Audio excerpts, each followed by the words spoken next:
Remember when you were a child and you went over to your friend's or a relative's house and you see the kid there playing something you've never seen before? You get engrossed in the color, the music, the strange, unique mechanics. But as I've grown older, things become less surprising. Nowadays, between streaming, trailer bombs, and the almighty god that is the YouTube algorithm, it feels like some sort of magic has been lost. Now, back in 2003, I went to a friend's house. He was much older than me, as a lot of the kids in my neighborhood were, but he would let me come over from time to time and I would just sit there and watch him play video games. I learned about games like StarCraft, RuneScape, Ratchet & Clank, and Kingdom Hearts.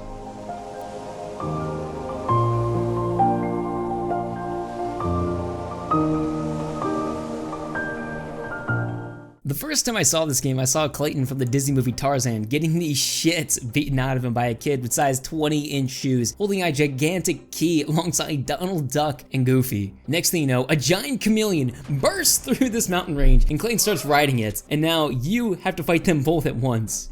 Safe to say, when I got home, I asked my parents if they could buy this game for me, and eventually they did because they're awesome, and little did I know this game would capture my childhood. Kingdom Hearts is probably the strangest concept in all of gaming, taking the Disney characters and themes and letting some wacky Japanese people write in this strange tale about an anime boy named Sora, who after seeing a strange vision of this huge black thing swallowed me up. I couldn't breathe, ow. After his recent wet dream, he is awoken by his friends Kairi, the love interest, and she's cute and 13, and Riku, the other love interest, who are all trying to build a raft to leave their home, Destiny Islands, and travel to other worlds. It's such a beautiful place with some of the hardest challenges in the entire series. You can actually fight 3 of the mini bosses at the same time, which while I don't recommend on your first playthrough, but if you beat them, you won't have a problem with this game, trust me. A couple of days pass and Sora and his friends see this giant black hole sucking up the island, and like the geniuses they are, they decide to go to the island to protect the raft. You think this would be a bad idea, but hey, hindsight 2020. Sora finds Riku, but Riku seems to be obsessed over this huge black thing. Sora reaches out, but his friend is nowhere to be seen. But he's gotten a new weapon, the Keyblade, a weapon that seals away the darkness. He finds Kairi in a dazed state and is pushed by the strongest gust of wind of all time, and then we get to fight the first boss again, and Sora gets engulfed by a black thing.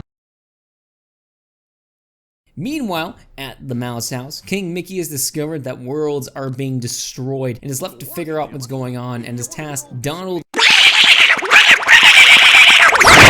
and Goofy to seek out the key bearer, aka Sora.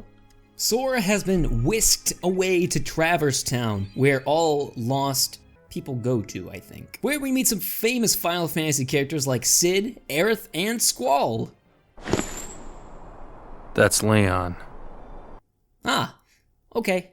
Eventually, Sora, Donald, and Goofy stumble upon each other and decide to work together to find Sora's friends and King Mickey. And in the background, you have this rogues gallery of famous Disney villains, with Maleficent being the leader of them all, capturing Disney princesses to unlock Kingdom Hearts, the hearts of all worlds, granting them unspeakable power and the ability to rule the entire Disney universe. As a child, it was such a cool thing to see all of these big bads talk and banter with each other, even though today those moments are short and barren. And how the fuck can Ursula walk on land in her squid form? Like, did she turn herself into a normal woman like she did in the movie, and then when the meeting started, turn herself back into an octopus? These are the things I think about when I'm trapped in a room all by myself. From there, they travel to other Disney worlds like Wonderland, where they need to traverse a bizarre landscape acquiring evidence defending Alice from being beheaded by the Queen of Hearts. Then there's Olympus Coliseum, where you partake in tournament-style matches where you can fight. Oh god, no. Oh, why? And then there's Atlantica, which a lot of people really hate because of the limited combat. I hated it because there is so much backtracking and the game never tells you where to go, but it is a nice and interesting way to get used to the flying combat that you'll need to be semi-proficient at. Plus, it's an optional world, so In this game specifically, there were a number of worlds that suffered far too much from sharing labyrinthian maps, some of which share the same scenery. Monstro! God, this cough.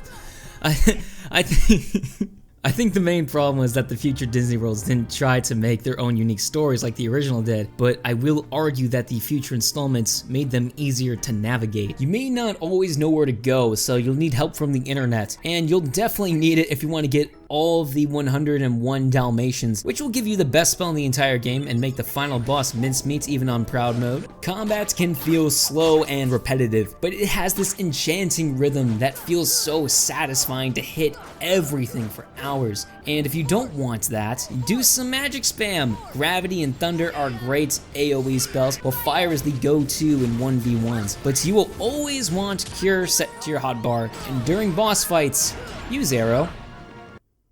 Please? You're constantly adding in new skills and styles for combat, swapping out different accessories, keyblades, and ability sets to see which one you like most. I mostly did a magic build where I could have the power both god and anime on my side, but a strength build is also completely viable. Now, these games get a large amount of criticism where the only mechanic is mashing that X button. And yeah, you can do that, but by the time you get to the secret bosses, you're gonna be in a not fun place. Especially on proud mode, my favorite fight was the final fight with Riku. He is constantly throwing off attacks, and then towards the end you can barely get a single hit off of him. You're constantly dodging and guarding, your magic starts depleting as you're spamming Arrow and Cure, but when you finally beat him, you exhale a sigh of relief. The game isn't boring, it's just simple and clean. The Gummy Ships are also something that a lot of people hate. It was Square trying to hit those Star Fox fans. Easily the biggest criticism for the fans, but like, I need to ask, did any of you I don't know, use the fun Gummy Ship editor?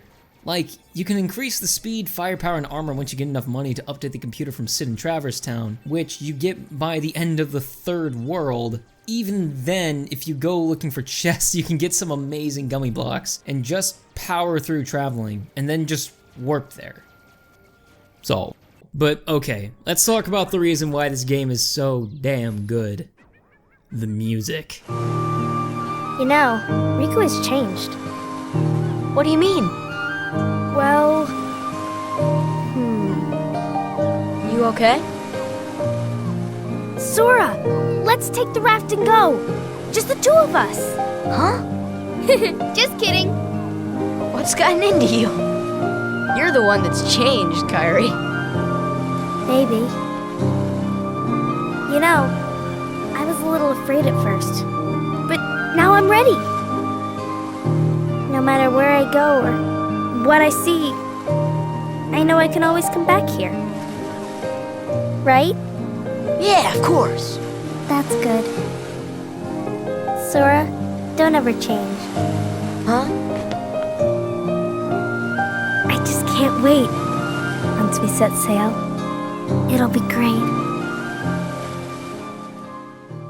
I don't care why you think this series is great, it would not be as good as it is without one of the greatest composers in the modern world, Yoko Shimomura, writing some iconic music. Like Dearly Beloved, I'm certain everyone watching this has at least heard someone playing this song on a piano. It is easily one of the most iconic title themes of all time. Then you go right into Dive in the Heart, which is a complete tonal change to the rest of this game. Then you get another tonal change right after it with the Destiny Island theme, Wonderland, 100 Acre Wood, Tarzan Land. There is not a single average track in this entire game. They are all bangers you want to hum, bob your head, tap your foot to. The series itself has, in my opinion, the greatest soundtrack of all time, culminating in the godlike title that is Kingdom Hearts 2. And yes, I know what I'm comparing it to. The Nier games, Legend of Zelda, Doom, Undertale, Halo. God, I love video games.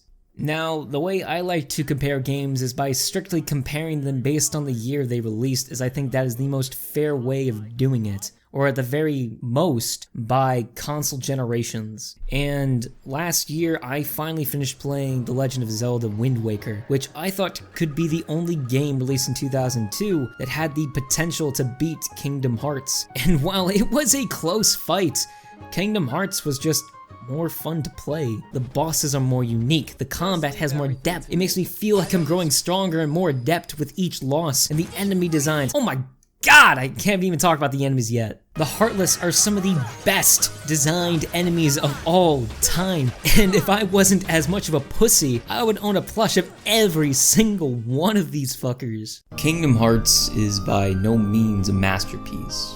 Its story isn't anything spectacular. However, it's a beautiful hero's journey. This game is corny, cliche, and just cringe. But Kingdom Hearts to me is magic.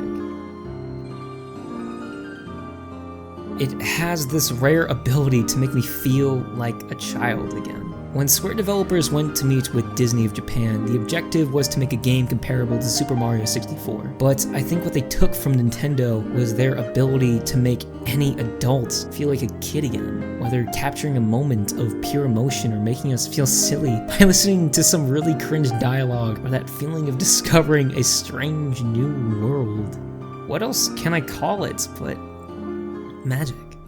Hey guys, I just want to say thanks for watching this, if you're still around, that is. This is a game I wanted to talk about for a very, very long time, and if you guys ever want to see a review for the sequel, Kingdom Hearts 2, Not Chained Memories, then I'm going to make a promise to myself. The day I get 100,000 subscribers is the day I will review Kingdom Hearts 2, and it will be the greatest review of all time. So, yeah guys, 100,000 subscribers, greatest Kingdom Hearts 2 review of all time. See ya.